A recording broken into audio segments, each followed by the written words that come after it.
tibag ito sa loob. Yan. Tanim ko na po siya ito. Yun po yung stem niya eh. Sprout na po siya. Lalabas. Yan po, ang laki oh.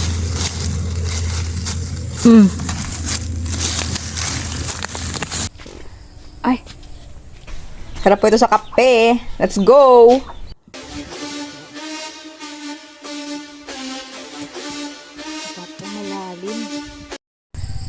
Good morning! Today, magre-replant po ako ng apple. Yung apple siya ng ilang days. Nilagay ko po siya muna sa tibag. Then plastic na clear. Tapos ni-ref. Ito na po siya after 5 days. 5 days na po nakalipas. May ano na po siya. Oh. Sprout na po siya. I-replant ko po siya sa soil na siya. That's, hintayin natin ang progress niya kung tutuloy siya or hindi. Kasi mahirap magbuhay ng apple sa Philippines. Pero try po natin ito sa Bicol kung matutuloy or lalaki. Let's go! Dito sa amin, maganda magtanim. Dadamuhan ko po konti yung petsayan ko. Ito po kalamansi po ito, variegated. Galing po sa seeds, pinatubo ko. Sana tumuloy.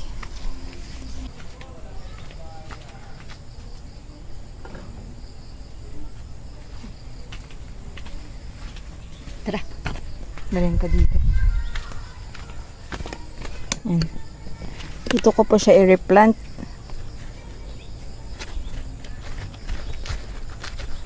Pinguhin lang po nun. Para po hindi siya kalabasa. Ay, wala na pala ito. Yan. Let's go. Pino-pino. Ito yung kamatis, malapit na rin. Pag medyo tumaas, siguro mga insekto. Baby pa nga, may insekto na. Ganyan po, putas. Then, yan. Tapos, ilagay natin isa-isa.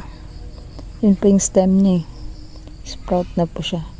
Lalabas. Ito dahon na po ito eh. Dadahon na po siya. Itong nilalagay ko ngayon. Medyo Yan. Ay, baliktad. Yan. Tapos ko na po siyang itanim. Nilabas ko yung may mga dahon at mag-ano na po siya eh. Sprout. May sprout na po siya. Ready po siya, mabilis pa siya lumabas.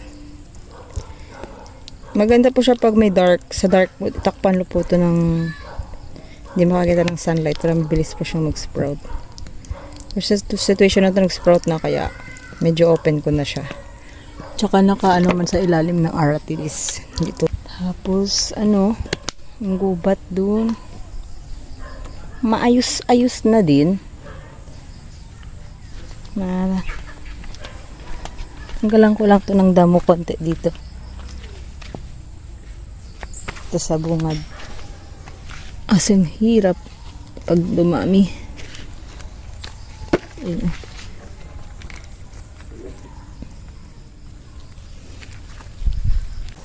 Citrus po ito.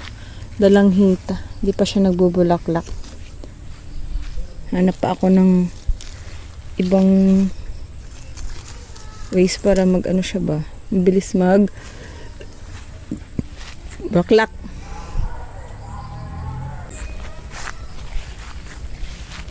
Dito. Itakpo kong dala ngayon at ako yung mag-harvest ng gabi. Tara po, samahan niyo po akong mag-harvest ng gabi.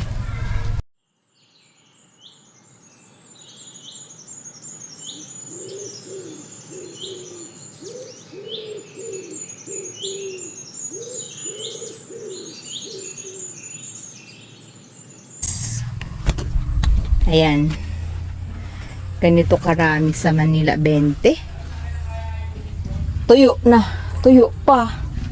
Like, super dry. Pero maganda ng super dry. Ang dami pa po niyan.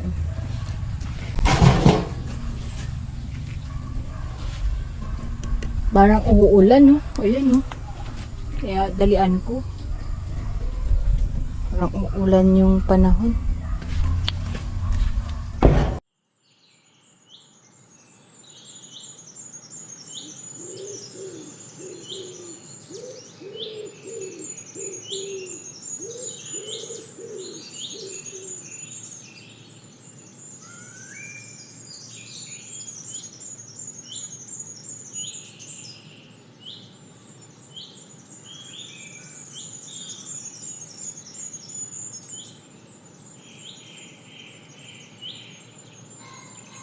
Ito na.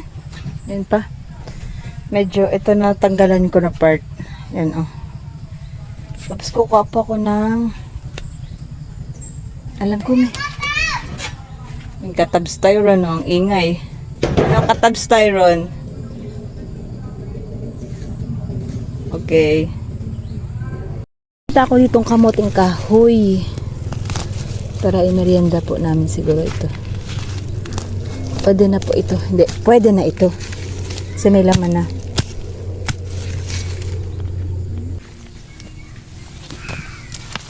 Doon. Ay, magaling natin ito. Para makita niya. Narinig ko iyak. Ma? No, narinig iyak. Iyak. Ito. Lagi na yata idurinig. Kabila, yan kasi ito rin mo. Yan, daming bunga. Umiyak ay, ito rin niya at nasira ang laruan niya. Yun oh, ang lalaki. Tapos ngayon gagawa po ako ng medyo maliit na mga ganito. Para po sa nireplant kong kalabasa. Kulay green po yung variety. Lalagyan ko po siya ng bakod. Ito po, marami pa akong kahoy dito. Kahoy. Ito po. Yan. Gagamitin ko yan. Dito. Tapos, para patuloy lang ano habang may hina-harvest ka, may kasunod ng tanim. Malapit na maluto yung kamoting kahoy ko. Ay, ano yun? Ano oh, tawag dyan? Butterfly, cocoon. Yun. Yan. Ganda ano. Kaya pala daming kagat-kagat ng dahon na butterfly.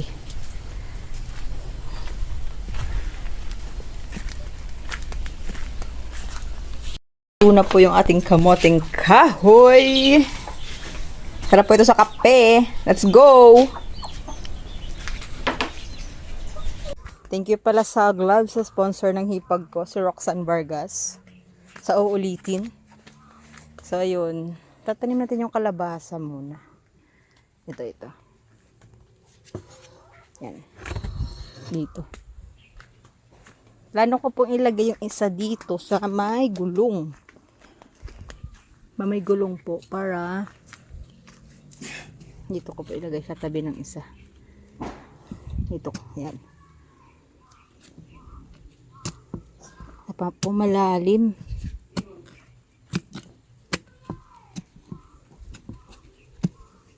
Ba't tubo kasi ito dito, dalipay? Uy, balikan natin yung kamoting kahoy mamaya. Ang laki na nun. Gagataan ko kaya yun, merienda. Okay, ito. Ano sa fertilizer pagka-plant?